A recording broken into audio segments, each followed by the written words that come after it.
halfway along, it becomes the House of Commons, our elected members of Parliament. All in all, a very grand and wonderful building.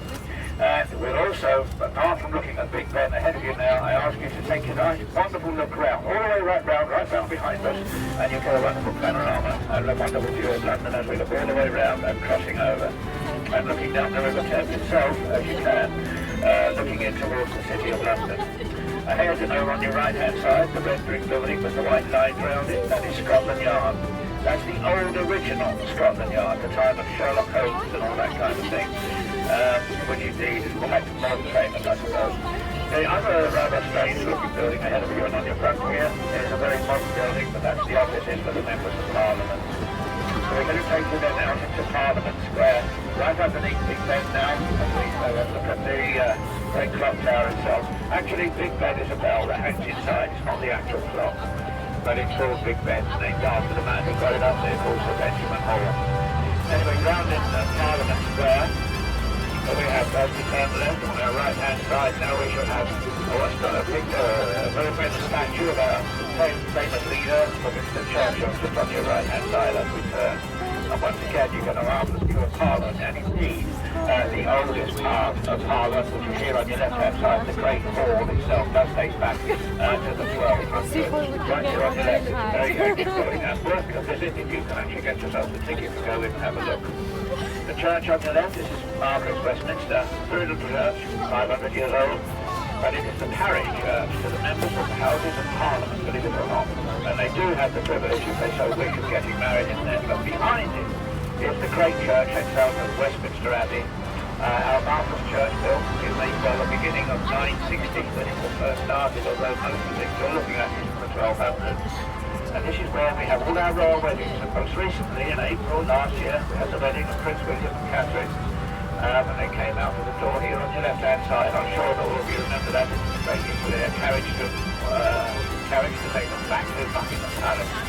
And it is indeed a wonderful church to visit if you have the opportunity. The big building on your right-hand side with the dome up there on the top on your right, this is the Methodist Central Hall, and it has the largest dome buildings now dominating our capital. Very few of the old buildings left, I'm afraid, but nevertheless, it's still the great capital city, particularly for finance and money, which commonly known as the Square Mile.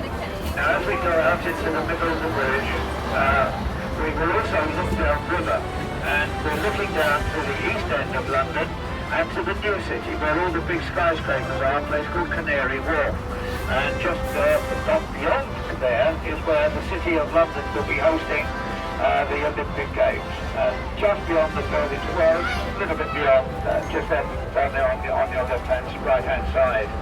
Anyway, let us take across the bridge and look on the left-hand side at Her Majesty's Royal Fortress, the Tower of London. The great fortress was built in 1078 on the order of a man called William the Conqueror. And you can see there's all the people walking along there, and that's a little rounded arch is called Traitors' Gate. And where in days gone by, if you'd been a traitor to this country, you would have been rowed down the river from Parliament, taken in through there, and I'm afraid off to your execution site. This is also the home of the Crown Jewels. Now in a moment, we will be going past.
Indeed.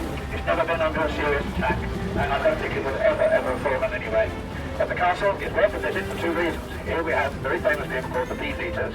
Why are they called that? Well, there are many reasons why they're called it. There can be many, many explanations. The real one, I don't know. But one of the common ones is that they were known as Buffet years in the latter part of the 1400s. And this is where the Beefeaters live and work in there. They were known as Beefeaters because they used to eat the food before the king, just in case it was poisoned, so they became Beefeaters on Buffet year. It's also the home of the crown jewels. That is where if you want to go and see a diamond weighing 530 carats or another one weighing 314 carats, why not? You could go and see some of the largest diamonds ever in the world. The little crosses in the wall all the way along the castle, you may wonder what they are. Well, they're called arrow slits, and that's where the man inside with his bow and arrow could fire out here, and you would not be able to fire it there, that's for sure. So once again, if you know, if you want to have a look around, with a big circle and starting with the tower, we go across into the more modern part of the city with the building we commonly call the Gherkin, a big black glass building, and keep on all the way down past more of these buildings here on your right. There's a white arch over on the right hand side that used to be known as the Mint, where we used to make money, and that's where they made it, printed all the money at one time in the Mint. And then you look around.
Yes.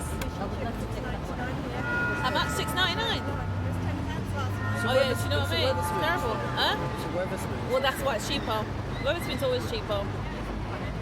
If I had enough time, I'd go down to Baker Street and go to Weatherspoon. Weatherspoon's up there. Are you eating that tonight? What tonight? Well, today? Well, will I have to? I haven't got anything. Didn't bring anything. Why don't you just go? No, my half just gave me some money. It's easier. Run out of bread. I had 2 slices of bread this morning. That was it. So.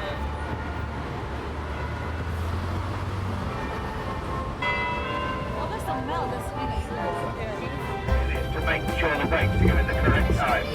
And when you look up there, may not believe it, but it's tall enough for our bus to ride right through the very centre, so it shows you it's a bigger clock.